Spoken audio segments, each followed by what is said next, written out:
cosplay enthusiasts and wedding dreamers. Welcome back to Cupcake Tee, and today we are going to talk about 7 valuable tips and advice on how to start planning for your destination wedding with a cosplay theme. If you ever dreamt of saying I do in a galaxy far, far, far away, then this is the place and video to watch. So let's get moving to tip number 1. You need to set a clear vision for your unique wedding. And when you do that, you need to brainstorm, jot down notes, think of all the things that you want your wedding to look like, to be, and pick the theme. Because as a blurred, you want all these things, but you really need to narrow it down and really figure out how realistic it could be, because certain things are just not realistic, especially when you're balling on a budget like myself. That's why you're here at the channel, because you're doing it yourself. So your balling and your ideas need to be realistic, and you need to have a vision or it won't get done. It'll be just overwhelming in the long run. For us, we were all about creating a wedding with an anime theme, and we chose One Piece at the time because it was one of our animes that we both really, really enjoyed, and we became really he was already passionate about it, but I became passionate about it as well, and it just fit, and the characters kind of fit us. So moving on to tip number 2, choosing the perfect destination. Now, depending on your budget, tip number 2 could be relatively easy or relatively hard. And why I say that is, depending on your theme, and if your budget is a good budget, then the background, your destination, is going to play a big part in the mode and the tone of how you want to present to your, the guest of the wedding.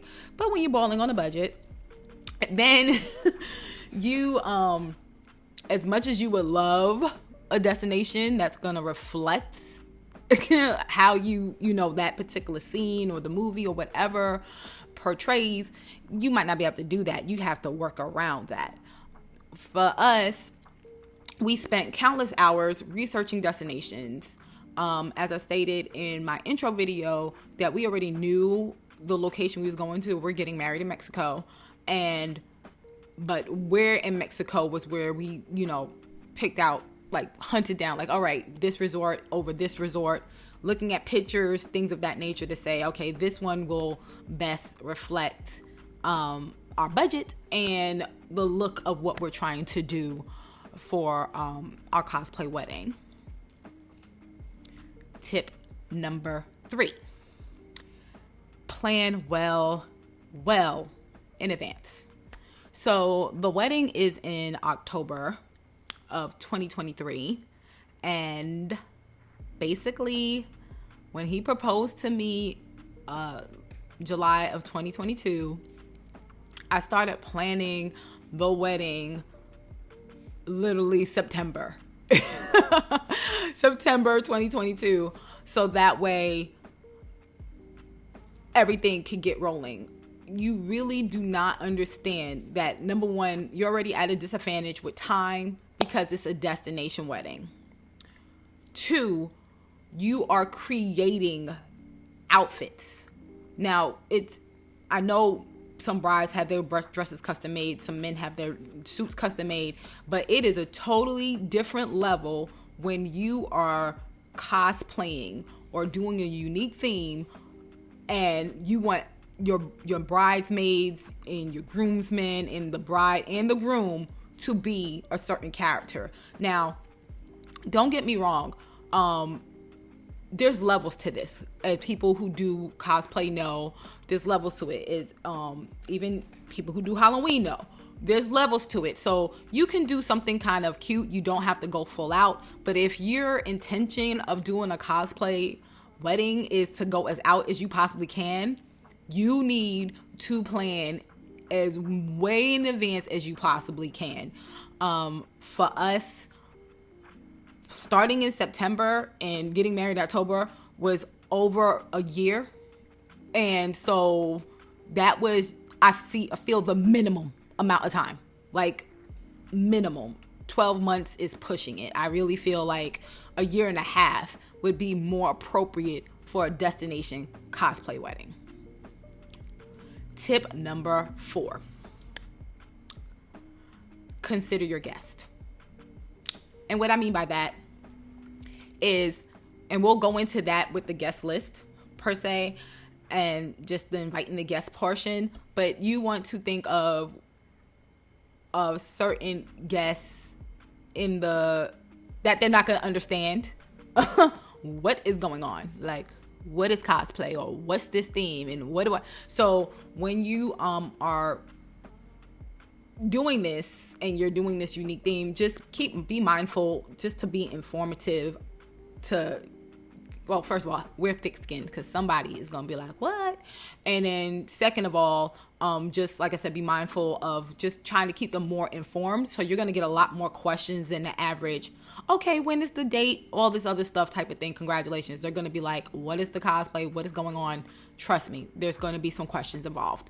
For us to try to minimize some of the stuff, when we did our wedding website, we put on there the wedding colors that we are incorporating into our theme. And as we got closer to the wedding date with the people that we know are definitely coming to the wedding, then we proceeded to tell them, okay, this is what we want you to wear. And if you're interested in cosplaying too, this is what we would prefer you to cosplay as, per se. So that way you're not repeating yourself 1,000 times to people that are maybe babies. Because there's going to be a lot of maybe babies. And you don't want to be like, oh, wear this, wear that. And then they don't come, and that's just frustrating. Just save yourself trouble. Tip number 5. Embrace your creative spirit. So, meaning, it is so easy to want to just do the traditional wedding route because it's easy. It's right there. Everything. When you go to Vistaprint, all these other little wedding places or places that does the invitations and the paper and even wedding hoopla, the knot, all these wedding places, they just make it easy to be like, click, click, click. I can order this. I'll be done. I don't got to design. I mean, like, you do have to still design, but the creativity behind it is very minimal. When you decide to do a cosplay wedding, all bets are off. Embrace that.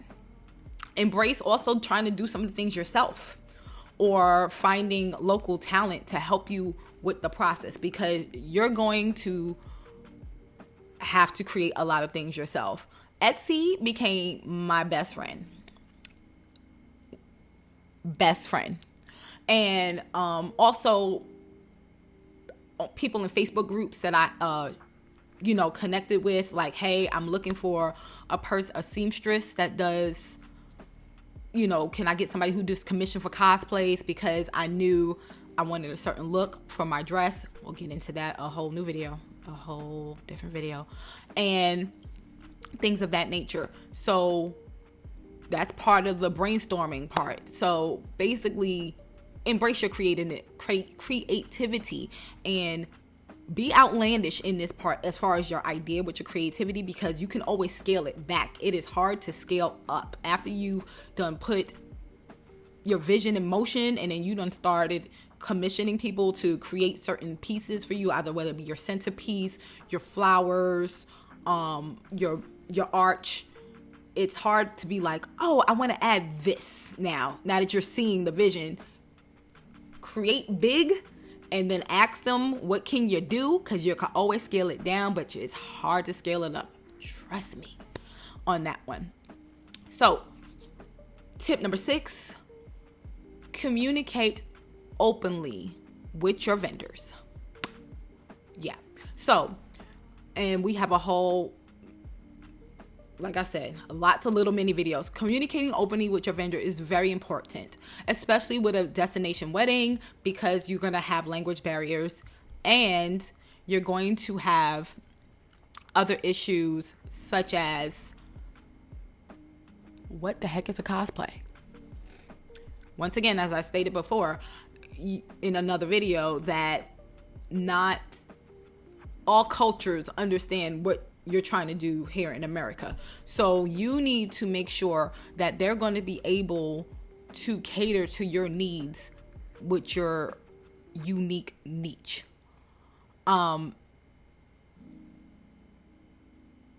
Also, with the vendors, you want to make sure that your theme can even be carried out, because they, I'm not saying that all vendors are like this, because I was blessed I didn't get this experience with mine, but there's going to be somebody out there that might just say, yeah, we can do that, yeah, we're good, oh, don't worry, mind you, remember, you are getting married thousands of miles away from where you're at. So when you get there, you're at the mercy of that place. You do not want to have spent all this money planning all these months for your dream creative wedding to go ploop, because you will lose your mind. You will lose your mind. And we don't want nobody to lose their mind on the day or the weekend or the week of your wedding. We don't want that.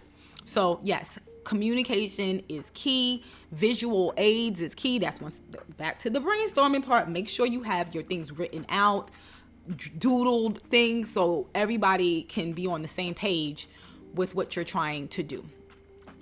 And last but not least, had a little brain fart. I'm sorry.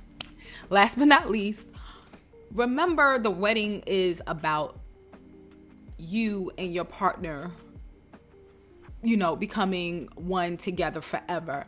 Don't forget to incorporate your partner as well into the wedding. And what I mean by that, your love for each other, just don't make it about the theme, because it's very easy to be like the theme, and then you forget about why y'all even doing a theme in the first place. The theme is for the wedding is for your union. And creative people would understand this, because you get all caught up like, I want to look like this, want to look like this, and you forget the little things about each other. So yes, even though your partner might be like my partner, whatever you want, honey, I learned that the hard way. When we get into, suits and stuff like that, I'll tell you that story about how I came to the reality that, my partner is like, this is nowhere about me, it's all about you type of thing. And I was oblivious, like, this is us together, we're making decisions together, and yeah, but that's another story for another day. So if any of these 7 tips were beneficial or helpful for you guys in the planning process, this is just the planning process. We will dive deeper into other sections of planning your cosplay destination wedding later on. But if these tips helped you in any way, please like, subscribe, and follow so that you can remain in the loop and continue on this journey with me. I'm still finding a thing for the end. I'll figure it out. Goodbye.